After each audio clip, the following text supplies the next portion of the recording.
इस साल के अंत में राजस्थान में विधानसभा चुनाव होने वाले हैं। इस चुनाव में कांग्रेस फिर से वापसी का दावा कर रही है, जबकि दूसरी ओर बीजेपी सत्ता में वापसी की उम्मीद लगाए है। लेकिन राजस्थान की जनता किसको सरकार बनाने का मौका देगी? एक निजी मीडिया के लिए सी वोटर ने यही सर्वे किया है। सी वोटर के सर्वे के मुताबिक राजस्थान चुनाव में बीजेपी को स्पष्ट बहुमत मिलने की बात कही गई है।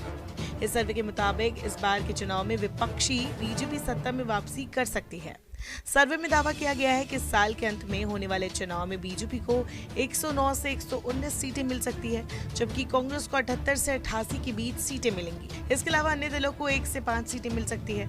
पिछले चुनाव में बीजेपी ने सभी 200 सीटों पर उम्मीदवार उतारे थे, लेकिन वो बहुमत का आंकड़ा नहीं छू पाई थी, जबकि कांग्रेस को 100 से ज्यादा सीटें मिली थी।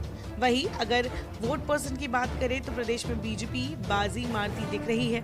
इसके मुताबिक बीजेपी को 46% वोट मिल सकते हैं, जबकि कांग्रेस का वोट शेयर 41% रहने का अनुमान है। वहीं 13% वोट अन्य दलों के खाते में जाता दिख रहा है। खास बात यह है कि सर्वे में राजस्थान से 5 अलग अलग संभागों का विश्लेषण किया गया है। सर्वे में सामने आया है कि बीजेपी का गढ़ कहे जाने वाले हड़ौती संभाग में बीजेपी बढ़त बनाए हुए हैं। सर्वे के मुताबिक 9 से 13 सीटों की बढ़त मिल रही है। इस रीजन में वसुंधरा राजे आती हैं। यहाँ से कांग्रेस को 4 से 8 सीटों से संतोष करना पड़ सकता है। अन्य के खाते में 1 सीट जा सकती है। वहीं 4 से 8 सीटें कांग्रेस के खाते में जाती नजर आ रही हैं। वहीं शेखावटी रीजन में कांग्रेस मजबूत स्थिति में दिखाई दे रही है। यहाँ कांग्रेस को 45% वोट शेयर मिल रहा है। बीजेपी को यहाँ 43% वोट शेयर मिल रहा है। हालांकि यहाँ अन्य को भी अच्छा वोट शेयर मिलता दिख रहा है। सर्वे के मुताबिक अन्य को 12% वोट शेयर मिल रहा है। अब बात करें मेवाड़ रीजन की, तो यहाँ विधानसभा की 43 सीटों पर सर्वे का नतीजा बीजेपी के पक्ष में बताया जा रहा है।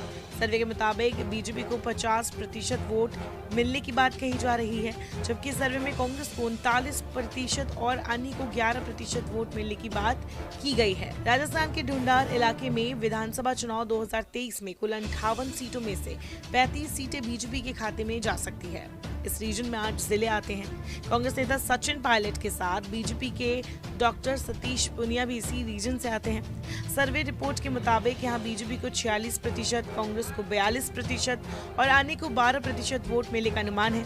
सर्वे के मुताबिक ढूंढार रीजन में बीजेपी 31 से 35 सीटें जीत सकती है।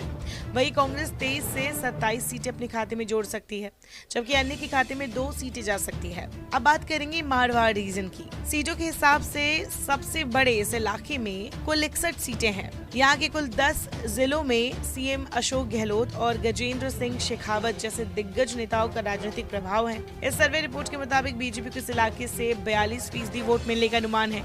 कांग्रेस को यहाँ से 40% और अन्य को 18% वोट मिल सकते हैं। 61 सीटों में से बीजेपी को जहाँ 30 से 34 सीटें, वहीं कांग्रेस को 25 से 29 सीटें मिल सकती है। अन्य को यहाँ 4 सीटें मिल सकती है। अगले साल होने वाले लोकसभा चुनाव से पहले इस साल के अंत तक जिन 5 राज्यों में चुनाव होने वाले हैं, उनमें राजस्थान भी शामिल है, जिसे देखते हुए बीजेपी और कांग्रेस ने भी तैयारी तेज कर दी है। प्रधानमंत्री मोदी ने 27 जुलाई को ही राजस्थान में रैली कर चुनावी समा भी बांध दिया है। प्रधानमंत्री मोदी की सभा में दिसंबर में होने वाले विधानसभा चुनाव का रोड मैप तय कर दिया गया है। अपने भाषण में उन्होंने 6 बड़े मुद्दों का जिक्र किया, जिसमें भ्रष्टाचार, पेपर लीक, दलितों पर अत्याचार और ऐसे कई मुद्दे शामिल रहे। यानी आगे आने वाले चुनाव में बीजेपी का फोकस इन्हीं मुद्दों पर रहेगा और कांग्रेस सरकार को कटघरे में खड़ा किया जाएगा। यही नहीं, सभा में उन्होंने अपने नाम की गारंटी का हवाला देते हुए ये भी साफ कर दिया है कि चुनाव मोदी के चेहरे पर ही लड़ा जाएगा। शेखावटी की हर विधानसभा सीट को जिताने की जनता से अपील करके प्रधानमंत्री मोदी ने प्रदेश बीजेपी को ये साफ संदेश दे दिया है कि उन्हें किस किस क्षेत्र में ज्यादा काम करने की जरूरत है। सी वोटर का सर्वे कहता है कि शेखावटी रीजन में कांग्रेस को बढ़त मिलेगी, लेकिन जैसे पिछले चुनावों में बीजेपी इस इलाके में फिसड्डी साबित हुई थी, इस बार ऐसा नहीं होता दिख रहा है। ऐसे में प्रधानमंत्री का संदेश साफ है कि कमजोरी को ढूंढकर उन्हें खत्म करना है, इसलिए वो इसी इलाके में सभा करने पहुंचे।